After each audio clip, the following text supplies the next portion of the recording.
Please report. Yes, Mr. Solicitor. Counsel, Mr. Kent, Mr. McCullough, Mr. Swirling.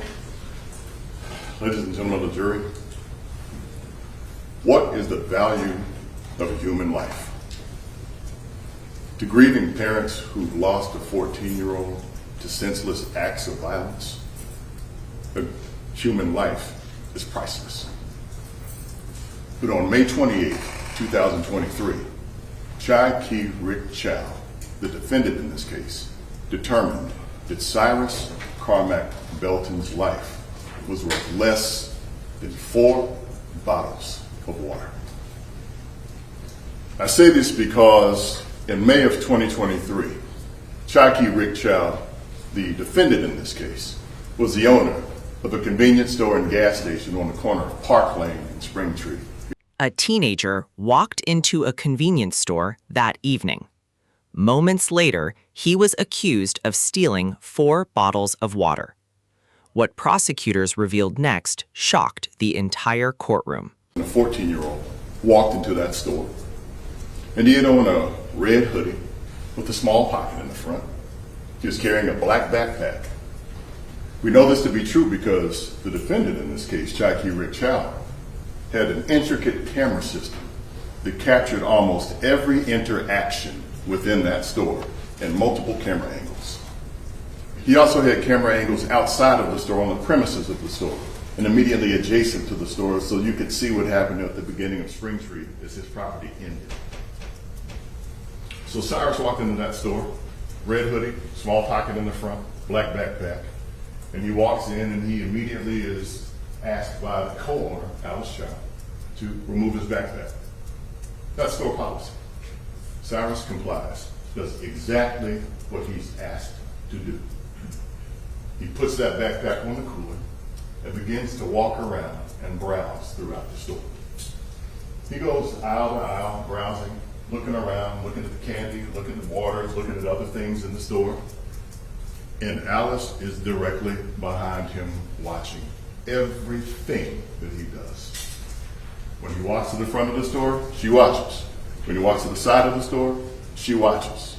She leans against posts and watches everything that he's doing as he walks through that store.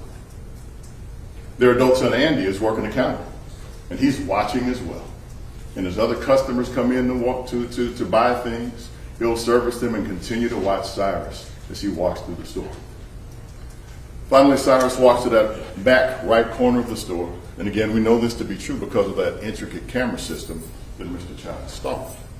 He walks to the back.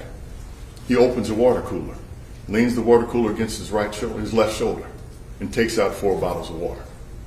1, 2, 3, and 4. And after a second, he pauses and methodically puts all 4 water bottles back into that cooler.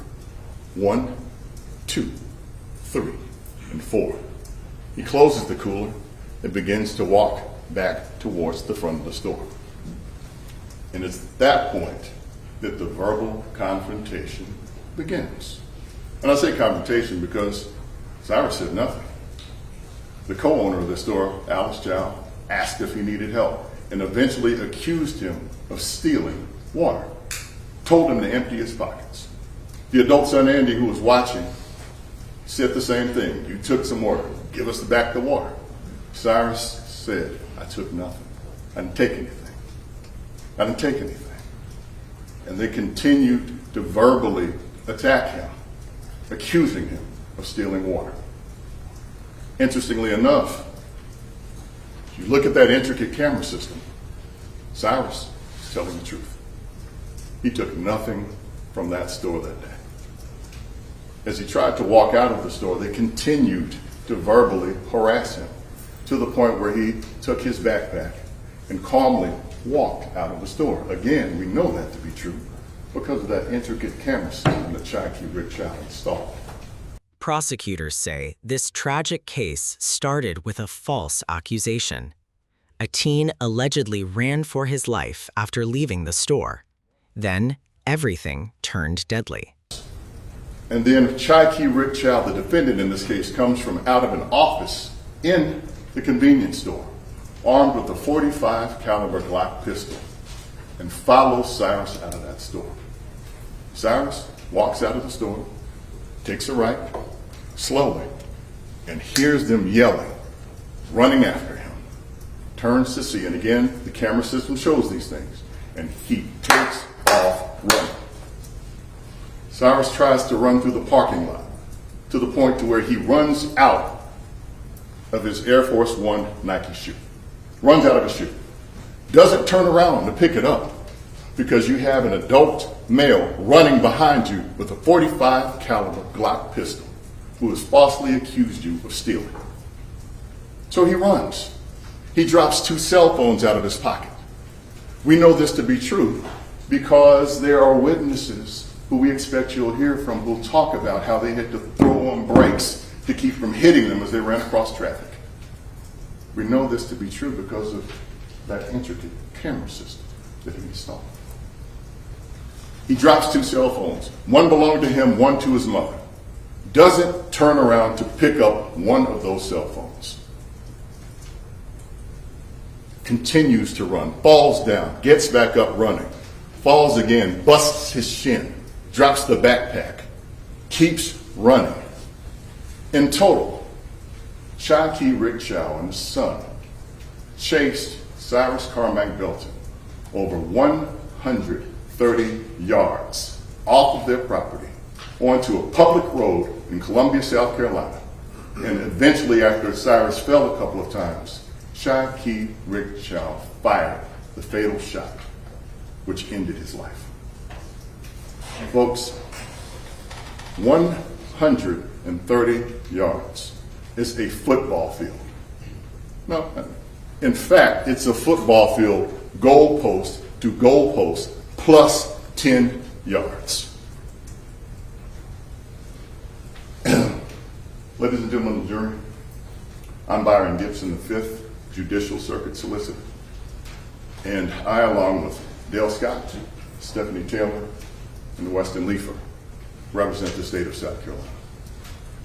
So for the next few minutes, I'm going to give you a little bit more of a roadmap of what this case entails, what our position is in this case, and what we believe we can prove, as well as give you an idea of what to expect from the court and how this proceeding will run for the next several days.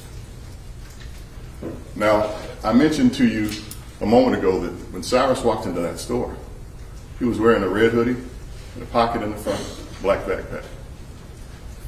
Unbeknownst to the Chow family, to Shaquille Rickshaw, to Alice Chow, or to Andy Chow, he had a pistol in the front pocket of that hoodie. Unbeknownst. They didn't know. We know that to be true because that video will confirm all of those things. Confirm that he walked around the store, had a conversation with them. At no point did he ever threaten them. At no point did he ever curse them when he was being... A courtroom listened as chilling details unfolded. A 14-year-old was accused of taking something he never stole. Then a pursuit ended with gunfire. Cyrus did what you'd expect an adult to do in that case. He walked away. He tried to create distance every time he was confronted. But for some reason, Shaquille Rickshaw wouldn't believe him. He couldn't believe him for some reason, although the evidence will show that he took nothing from that store. The evidence will show that after they chased him out of his shoe, dropping phones around down Springtree Road, after he tripped over a curb, fell, dropped his backpack, we believe that gun spilled out of that pocket. And within moments after that gun spilled out of that pocket, that man shot Cyrus Carmack Belton in the back with a .45 caliber pistol. Now, we believe evidence will show that soon after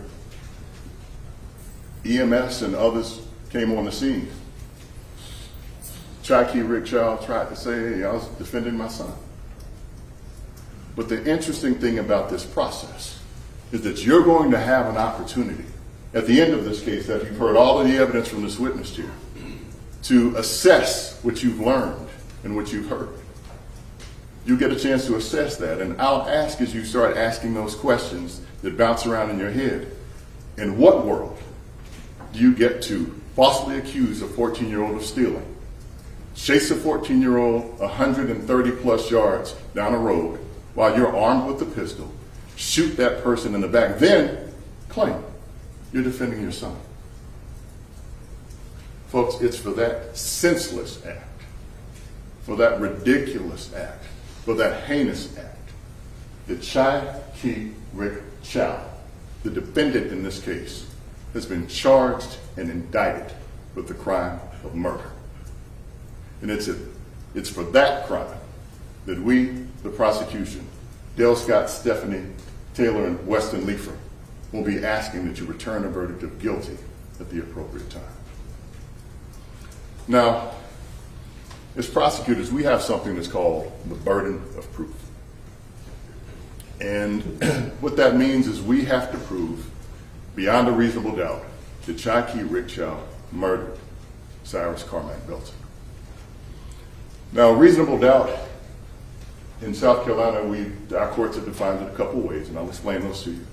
Reasonable doubt is the amount of doubt that causes a reasonable person to hesitate to act. The amount of doubt that causes a reasonable person to hesitate to act. There's an alternative definition that says that if you are firmly convinced of a defendant's guilty, and at that point they are guilty of a crime. But that's for you all as the jurors to decide. Now, as was mentioned a few moments ago, Judge Taylor is the judge of the law. And you've got to take the law as he gives it to you. So at the appropriate time, he'll advise you of the definition of reasonable doubt and every other legal standard and every other thing about the law that you're going to need to know.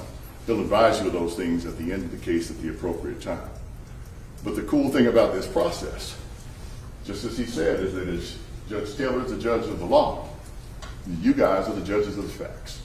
And you get to determine based on what you hear from this witness chair and the evidence that you observe, you get to determine what actually happened in this case. So you're probably asking, all right, well, how am I supposed to do something like that? How am I judging people about, as a witness? I suggest to you. The jury sat in silence during opening statements. Prosecutors described a teenager running down the street in fear. The ending changed everything. Common sense in the parking lot. That's what you're using to assess credibility and believability. And that's what you'll be doing with each of the witnesses that comes up here. You'll judge that. You'll talk. You'll have an opportunity to determine if they had motive to say what they say, if they could observe the actual things that they're saying they observed. If they have some reason to change or to try to tell a story in a way that's going to help them. You'll get a chance to make those determinations at the appropriate time. And we'll ask that you do that. A couple moments ago, each of you guys took an oath to well and truly try the facts of this case. And what that essentially means is that you got to try the facts of this case. Not some stuff that you may have heard out there, not some preconceived notions, not some ideas that you may have, but from the evidence that you hear in this jury room this week in this case. That's what you've got to do. Folks, I ask that you resist the urge to turn this trial into some type of commentary about youth and guns, because it's not about that. It's about a grown man who falsely accused a 14-year-old of stealing, chased him down the road while armed with a pistol, shot him in the back, and then claimed he's defending his son. That's what this case is about. And ultimately, those are the decisions that you'll have to make at the end of this case. Now, I expect that you're going to hear from several different types of witnesses this week. Some are going to be what we call lay witnesses, just people who just happened to be driving up and down Spring Tree Road that day. Folks who saw what happened. Folks who watched the child chase Cyrus across the street and shoot and kill him. We expect they'll have different vantage points, seeing things in different ways, but you'll have an opportunity to listen to them and assess what they saw. You'll hear from law enforcement, first responders, people who saw what happened and talked to witnesses out there on the street immediately after it happened. Some body cam, meaning the body cameras that they're wearing when they're talking. You'll see some of those things. Take that information. You'll also have an opportunity to hear from a few experts. And judge will explain to you what experts are and what expert testimony is and how you weigh expert testimony. Again, take the law as he gives it to you. And take the law from experts and determine if they have the ability to testify about the things that they say that they know and how they came upon this information. And if this information was paid for, ask yourselves those questions at the appropriate time. Now, folks, you're going to hear about 3 types of evidence. I'm wrapping this thing up. I don't want y'all to get sick of me this early in the week. There are going to be 3 types of evidence you're going to hear about. One is direct evidence. Second is circumstantial. Third is stipulations. Direct evidence is evidence that you can see, that you can touch, that you can feel, and sometimes even smell. Circumstantial evidence is evidence that you can infer exists based on a series of facts. All right? Evidence that you can infer exists based on a series of facts. So, example, we're sitting in here, South Carolina, it's probably going to be 80, 90 degrees with 100% humidity. If you walk out here at lunchtime and you see snow outside, it's 12 degrees outside. You see icicles hanging off of the different the posts and all that kind of stuff. You see a snowplow going through here. You see penguin tracks and maybe a polar bear walk by. You are in this room with no windows all day, but you can infer that it snowed because you see all of the evidence of snow. That's circumstantial evidence. It's just as good as direct evidence if you, the jury, determine that you believe that that's what took place. So direct evidence, circumstantial evidence, and last we're talking about stipulations. Stipulations are agreements between our table of the state and that table of the defense team. They're stipulations. That means we have an agreement that a particular fact exists. And if we have that agreement and we alert judge that that agreement exists, then judge will have the opportunity to explain to you that that's not a fact that you guys have to haggle about or even argue about, because we agree that it's the truth. So direct, circumstantial, stipulations. Those are the 3 types of evidence we'll be talking about. And at the appropriate time, you'll have a chance to look at the facts of the case, and with the evidence, you compare that to the evidence and return a verdict that speaks the truth in this case. Now, my final ask of you is this. There's an 11th century philosopher named Omar Khayyam. And one thing that he wrote back then was, "The moving finger writes, and having writ moves on.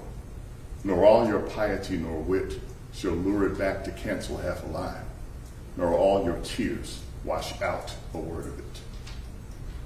Now, I know y'all are looking at me kind of like, what is this dude quoting some 11th century philosophy for? I'll tell you that at the end of this case, I will explain to you why something written back in the 11 and 1200s rings so true today in this courtroom in 2026 about a case where that man murdered a 14-year-old in 2023. So, folks, remember what we've talked about.